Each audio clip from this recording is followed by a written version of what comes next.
இஸ்லாமியர்களுக்கு எதிராக நிறைவேற்றப்பட்டிருக்கும் வக்ஃபு சட்ட திருத்த மசோதாவை ஒன்றிய அரசு உடனடியாக திரும்ப பெற வேண்டும். இந்த சட்டத்தில் தங்களுக்கு பாதிப்பு ஏற்படும் என்று இஸ்லாமியர்கள் தொடர்ந்து அச்சம் தெரிவித்து வருகிறார்கள். மேலும் அந்த அச்சம் அவர்கள் நன்றாகவே நமக்கு தெரிய இருக்கிறது. இஸ்லாமியர்களுக்கு எப்போதும் தமிழக வெற்றி கழகமும் தலைவர் அவர்களும் உறுதுணையாக இருப்பார்கள். இஸ்லாமியர்களுடைய நலனுக்காகவும் வெளிப்படைத்தன்மைக்காகவும் தான் வக்ஃபு திருத்த மசோதா நிறைவேற்றிருக்கணும் மத்திய அரசு சொல்றாங்க.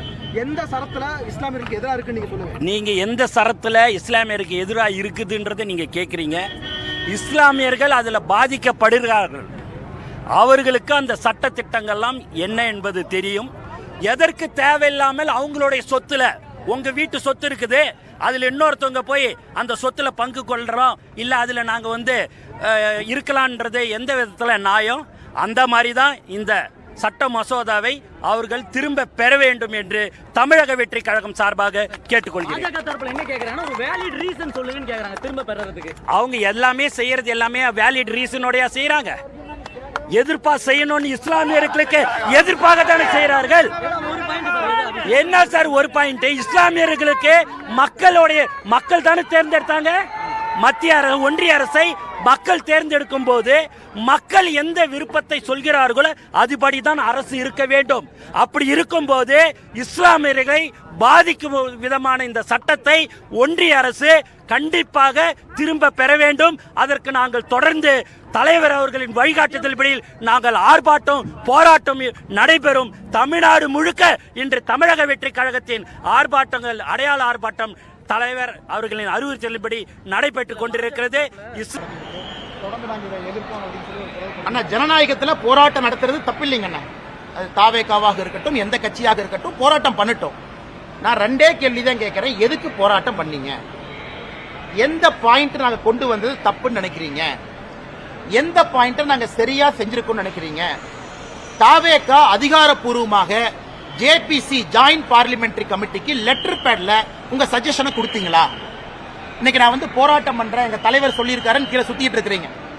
சரி, உங்களுக்காக ஜேபிசி போட்டோம். 1 கோடி பேர் சஜஷன் கொடுத்தாங்க. 1 கோடி சஜஷன் வந்துச்சு.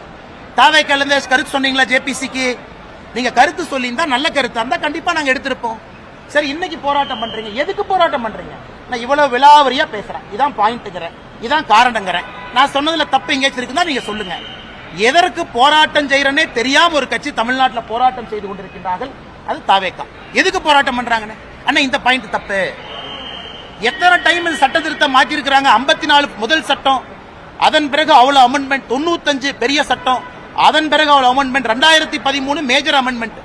ஏன் 2013 காங்கிரஸ் ஆட்சியில சகோதரருக்கு தெரியும், 123 ப்ராப்பர்ட்டி லூட்டன்ஸ் டெல்லி, சென்ட்ரல் டெல்லி 123 ப்ராப்பர்ட்டியை வக்ஃப் ப்ராப்பர்ட்டி டிக்ளேர் பண்ணி ஒரே நைட்ல சேர்த்துக்கிட்டாங்க. அதெல்லாம் நியாயமா? 123 ப்ராப்பர்ட்டி சென்ட்ரல் டெல்லியில் நினைச்சாங்க ஒரே நைட். லட்சக்கணக்கான கோடி ரூபாய் வருமானம் பொறுப்பு இருக்கக்கூடிய ப்ராப்பர்ட்டி. அது 2013 காங்கிரஸ் கொண்டு வந்தாங்க. அதை பத்தி எல்லாம் யாரும் பேச மாட்டாங்க. ஆனா 2025 நம்ம ஆட்சியில நியாயமாக எல்லோருக்கும் சமமாக ஒரு விஷயத்தை கொண்டு வந்தா நாம் இஸ்லாமியர்களுக்கு எதிரின்னு ஆர்ப்பாட்டம் பண்றாங்க. அதனால் தாவேகாவாக இருக்கட்டும், எந்த கட்சியாக இருக்கட்டும், என்னுடைய அன்பு வேண்டுகோள், அண்ணா எதுக்கு ஆர்ப்பாட்டம் பண்றேன்னு 2 விஷயத்தை சொல்லிட்டு பண்ணுங்கன்னு. நல்ல விஷயமா தான் நானும் மேல சொல்றேன்.